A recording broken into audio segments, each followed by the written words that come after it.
मैं हूं प्रीति सिंह और आप देख रहे हैं हल्ला बोल, जहां हम उठाते हैं जनता के मुद्दे, पूछते हैं सीधे सवाल और दिखाते हैं बड़ी खबर। चलिए शुरू करते हैं आज का हल्ला बोल।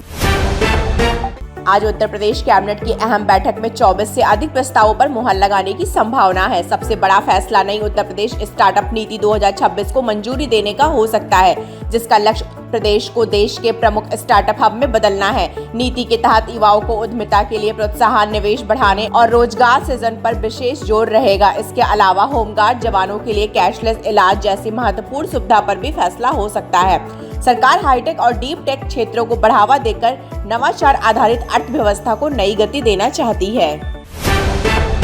विदेश मंत्री एस जयशंकर ने कतर के प्रधानमंत्री से मुलाकात कर द्विपक्षीय संबंधों और क्षेत्रीय मुद्दों पर चर्चा की। उन्होंने अमेरिका और ईरान के बीच वार्ता में कतर की मध्यस्थता की सराहना करते हुए इसे शांति की दिशा में महत्वपूर्ण प्रयास बताया। दोनों नेताओं ने पश्चिम एशिया की मौजूदा स्थिति, आर्थिक सहयोग और ऊर्जा साझेदारी को मजबूत करने पर भी विचार विमर्श किया।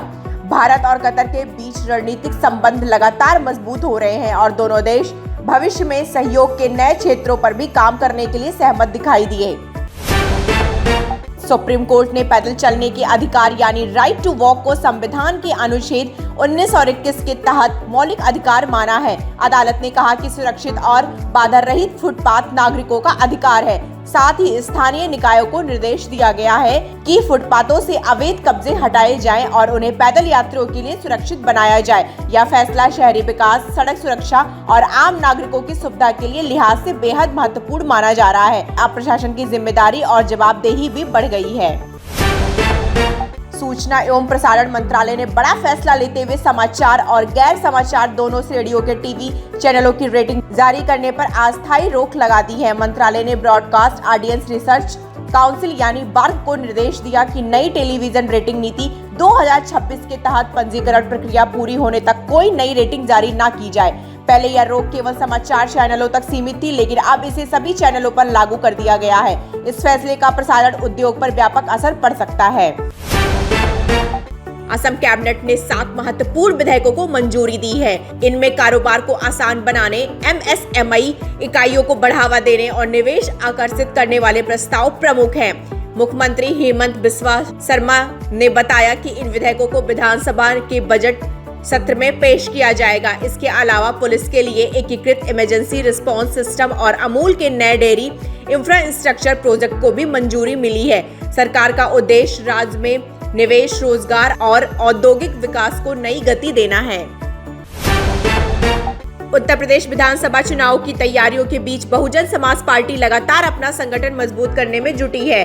पूर्व राज्य मंत्री अशोक गौतम की पार्टी में वापसी हुई है और उन्हें लखनऊ का मुख्य मंडल प्रभारी बनाया गया है। इसके अलावा बुलंदशहर के मुकेश पंडित, नोएडा के पूर्व लोकसभा प्रत्याशी सतबीर नागर समेत कई नेताओं ने भी बसपा का दामन थामा है। पार्टी का दावा है कि नए नेताओं के जुड़ने से संगठन और मजबूत होगा तथा आगामी चुनाव में इसका राजनीतिक लाभ मिलेगा।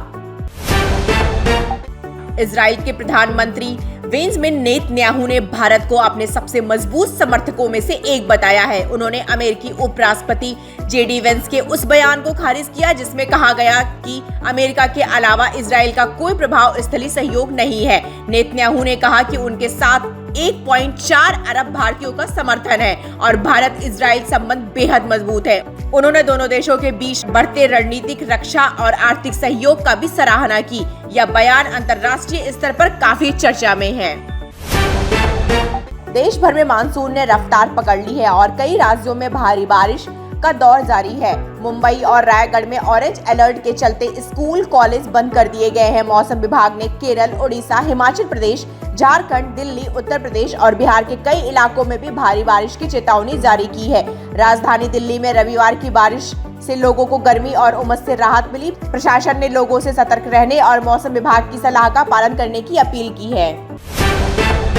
टीम इंडिया लगातार 4 टी20 मैचों से जीत दर्ज नहीं कर पाई है। ऐसे में विकेट कीपर बल्लेबाज ईशान किशन ने इंग्लैंड में सीरीज बचाने का रास्ता बताया।